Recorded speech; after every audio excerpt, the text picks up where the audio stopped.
É isso, a gente tem Fala que aí. entender como funciona o Vale do Silício, né? Então, eu tive uma palestra... Conta lá a sua experiência pra nós que é pobre e não tem condição de ir, né, Charlão? Isso, eu já Mano, fui. Caralho, eu passei nunca um mês passei lá. de Ribeirão Preto, velho. Eu passei... Conta pra mim. Eu Não, passei foi o um máximo mês que eu no Vale do Silício em 2016, É. uma semana com um projeto Missão Vale do Silício da Startse, logo quando eles começaram com essa missão. E eu fiquei uma semana com eles lá, visitando as empresas e tal. Eu visitei, inclusive, o Airbnb, visitei ali a sede deles, a gente pôde entrar, tudo muito bacana.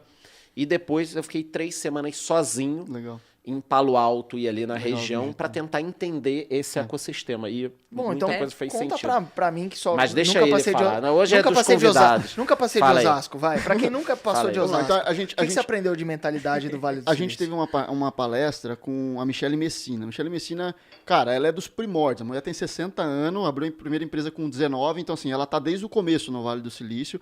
E ela lançou um livro que eu recomendo para quem quiser entender um pouco da mentalidade do Vale e de um pouco da mentalidade de como funciona esse ecossistema de investimentos pré-bolsa em empresas. Chama Decoding the Silicon Valley. É muito bom.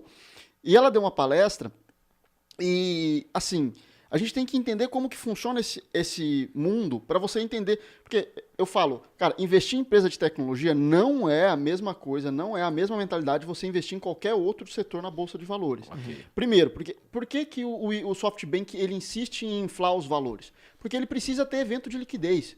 É isso. Explica o que é evento de liquidez. O evento de liquidez é quando o sócio que tem a sua participação, ele tem a capacidade ou a oportunidade de vender a sua participação para alguém. A gente olha para isso em empresa em bolsa e acha isso maravilhoso. Por que a empresa em bolsa negocia com prêmio em momentos de crise em relação a startups? Porque ela tem liquidez diária. Você pode pular fora a hora que você quiser. Exato. Agora, se você está com uma startup num momento desse, cara, você está ferrado. Porque agora a notícia já se espalhou, a batata já assou, você vai tentar vender para ninguém, ninguém vai querer comprar, você vai ver sua posição derreter talvez num business que é errado e você vai perder tudo, né? Então, esse mundo é desse jeito. Os caras trabalham para o seguinte, você não precisa ter receita, você precisa ter crescimento, porque com esse crescimento eu vou justificar vender 5 vezes mais pro próximo trouxa. Aí o próximo trouxa vai falar, eu preciso de crescimento porque eu preciso vender 10 vezes mais pro próximo trouxa. E aí vai ficar passando a Até batata o IPO. quente até o IPO. Aí o IPO, pronto, o IPO agora é... A bolsa vai decidir o que vai acontecer com a empresa. O IPO é tipo a batata quente nível Kid Bengala pra esse tipo de empresa. Pra falar a verdade, eu acho que aí até é bom, porque o que acontece? Quando você faz o IPO, acaba esse ciclo. O ciclo de você ter que inflar o valuation de uma empresa acaba no IPO. Porque Vai para a vida real, pronto. Agora chega lá na bolsa. Exato. Vida real é outra história, mas chega na bolsa. Exato, chegou na bolsa, cara, aí analista de bolsa, dane-se crescimento, dane-se PowerPoint bonito. Eu quero um din-din. Eu quero fluxo de caixa, entendeu? Fluxo de caixa. E aí, velho, é onde no Nubank sai de 75 bi para 15 bi Cara, de dólar. A gente tinha uma pergunta nesse sentido. Nubank, Melius, Inter, Multilaser, Local Web, tudo derretendo pra um cacete. E aí? É uma grande mentira? Cara, vamos lá. Vou voltar a falar o que a gente tava... Vai, é pra render o Reels, para de sair de cima do muro do graça. Não, eu vou falar o que acontece, mas mais uma vez. Empresas, startups, elas... isso a Michele Messina falou também. A forma como você se investe, você tem que estar disposto a perder dinheiro durante muito tempo. Então, do momento que o Elon Musk fundou a SpaceX até o momento que o primeiro foguete deu certo, demorou 18 anos. O cara gastou a fortuna dele inteira, entendeu? E o Vale do Silício estava atrás. Ela deu o exemplo do DocuSign. O DocuSign foi fundado em 2003. Abriu o IPO ano passado. Até hoje, não deu um trimestre de fluxo de caixa positivo.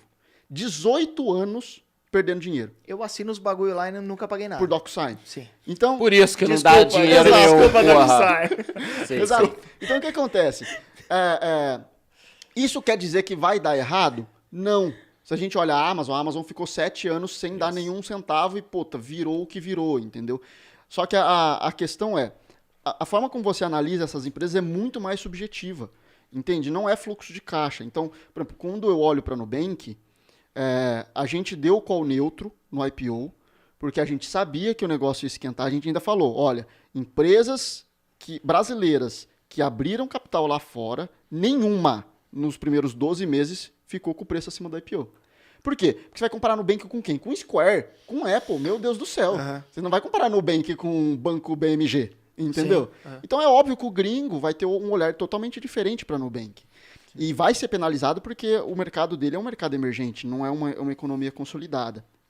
Mas quando a gente olha operacionalmente o que o Nubank fez, cara, ele ultrapassou já a base de clientes do Itaú em 8 anos.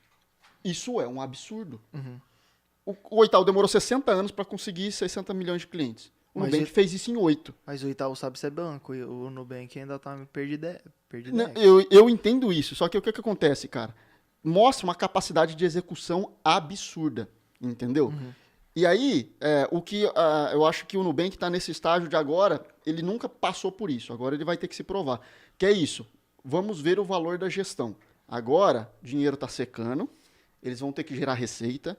O Nubank é o banco que tem menos receita por cliente do Brasil, então eles vão ter que aumentar isso e vão ter que se tornar uma empresa lucrativa. Vamos ver o que a gestão vai fazer. Então, agora A gestão já pega já ganha o próprio dividendo. Exato. Já garante a dele mesmo. Tem um ponto interessante que você pode ajudar a gente é o seguinte, como programador e como tendo muito amigo dessa área, viajando, eu como usuário dessas duas empresas que eles estão falando, Itaú e Nubank, né? Cara, o Nubank dá um show, assim, absurdo em termos de sistema. Então, é muito mais fácil usar. É mais Nubank, intuitivo. funciona. E o Itaú, cara, não é que é ruim, é que é muito ruim o sistema deles. Por que isso acontece? Isso é porque eles têm que mudar do COBOL para o sistema atual e carregar um sistema? Que é ou porque COBOL? o Nubank... COBOL é um sistema antigo. Ou é porque o Nubank começa com uma coisa nova e tem muito programador? Por que a gente sente muito isso nas empresas? Eu acho que é a soma das duas coisas que você falou, do uso das tecnologias mais modernas, né? E sem dúvida, quando você fala de COBOL, por exemplo, ainda tem pessoas que estudam e que entram para trabalhar com COBOL, porque querendo Tá não, vendo, Pete? os bancos, é uma linguagem de programação, basicamente. Tá. Linguagem de programação é como a gente fala com a máquina, né? Como a gente dá comando para elas, para criar aplicações e tudo mais.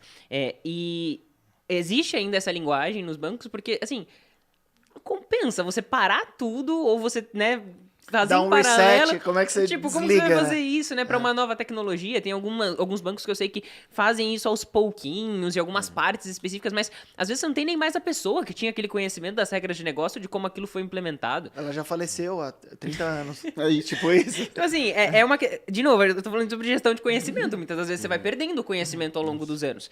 Então, muitas dessas empresas, que já têm muitos anos de vida, elas criam seus laboratórios de inovação para conseguir ir aos poucos criando nova tecnologia, novas aplicações, novos produtos, novas inovações, né? E por outro lado, entendendo quanto faz sentido gastar dinheiro, esforço, recurso para fazer com que aquilo que você já tem consolidado seja migrado para uma nova tecnologia, por exemplo. Já o Nubank, ele já nasceu com uma mentalidade diferente em diversos aspectos, não só da tecnologia. Vou dar um exemplo. Eles se arriscaram pra caramba utilizando uma linguagem de programação chamada Elixir. É super difícil encontrar profissionais que atuam com essa linguagem. É uma linguagem onde, em geral, as pessoas utilizam outro paradigma de programação, ou seja, uma outra forma de pensar. E por que eu tô dizendo isso? Eles foram tão longe que, tipo, eles precisavam de pessoas, só que não tinha gente suficiente. Então, eles traziam gente que programava em outras linguagens pra dentro, capacitavam as pessoas em Elixir, e, querendo ou não, eles acabavam perdendo algumas dessas pessoas pra gringa. Porque na gringa também falta profissional. E aí, o que eles fizeram? Eles compraram a empresa onde está o criador da tecnologia. Desculpa, Elixir não. Clojure, Tá. que é a tecnologia que eles utilizam. Enfim, Lisp. Enfim. A gente tá viajando do mesmo jeito. Enfim, Se você Clojure. falar assim... Não, só corrigindo. Não, é só fazer aquela cara, nossa, Se você Clojure. falar assim... Eu Só uso corrigindo. muito. Então, eles utilizam uma ferramenta, uma tecnologia chamada Clojure, e aí eles compraram a empresa onde tem o criador do Clojure para Animal. trazer para dentro, internalizar e conseguir capacitar mais pessoas e tudo mais. Então, eles estão muito à frente. Tecnologicamente falando, em termos de linguagem, de entrega, de performance e tudo mais.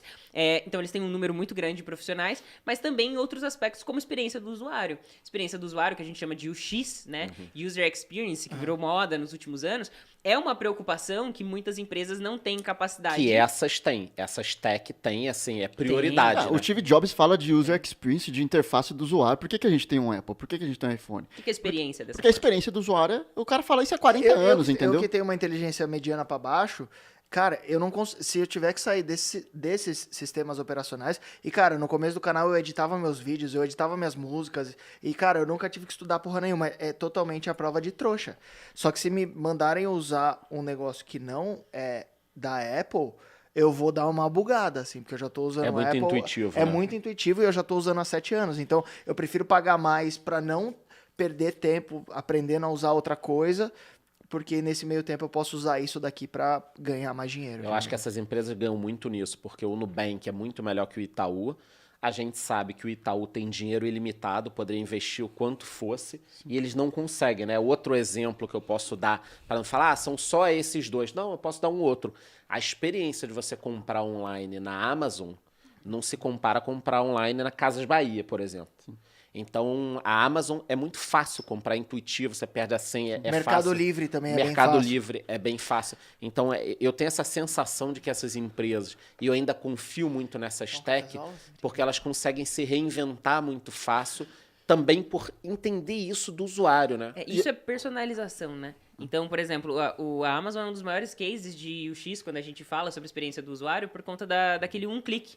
Compre com um clique, por exemplo. Quando eles fizeram isso, eu não vou ter os números exatos, mas eles faturaram muito mais dinheiro por conta de que tinha um botão de um clique. Mas eles pensaram assim aleatoriamente? Não, tem pesquisa, tem inteligência artificial envolvida, tem muita gente de tecnologia. Por isso que a demanda por profissional de tecnologia é muito grande e vai só aumentar nos próximos anos.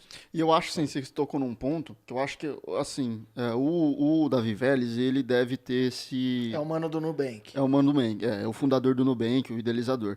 Ele deve ter se inspirado, talvez, no Jeff Bezos. Por quê? Porque ele disse uma frase que me lembrou uma frase que o Jeff Bezos disse no passado. O passado, ele falou assim, olha, hoje as pessoas compram no Walmart, mas no futuro elas vão comprar online. E eu vou ser, no futuro, a maior loja para elas comprarem online. Então, quando o Jeff Bezos disse isso, Walmart, Target, ainda não eram as maiores varejistas dos Estados Unidos. E ele não se preocupava com isso. Recentemente em Davos, não sei se foi em Davos ou um pouco antes, o Davi Vélez disse o seguinte, olha, hoje os jovens que estão na minha base vão ser os caras que vão ocupar os cargos que vão estar ganhando 50, 60 mil. E quem vai ser o banco deles? Vai ser eu. Então, ele não está olhando para os próximos 5 anos, ele está olhando para os próximos 20 anos, para os próximos 30 anos. E montando um ecossistema que faz sentido, que Para essas é todo pessoas, amarrado, né? para essas pessoas, entendeu? Então, assim, o jogo, quando você vai investir em empresas de tecnologia, empresas que estão desafiando os incumbentes, é o outro. Você não dá para você esperar um retorno em 5 anos. Não dá para você olhar o Nubank, olhar qualquer empresa de tecnologia e falar assim, eu acho que o Nubank vai dar lucro daqui 5 anos. Cara, não vai dar lucro. O cara tá tentando derrubar um dos maiores oligopólios do mundo, que é o sistema financeiro brasileiro. Ele não vai fazer isso em 3, 5 anos, né?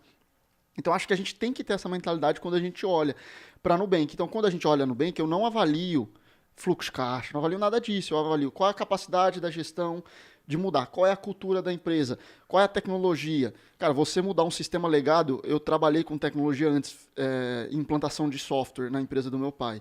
Cara, implantar um RP numa editora com 50 pessoas já dá trabalho. Imagina você mudar um sistema legado para 100 mil funcionários. É impossível, impossível.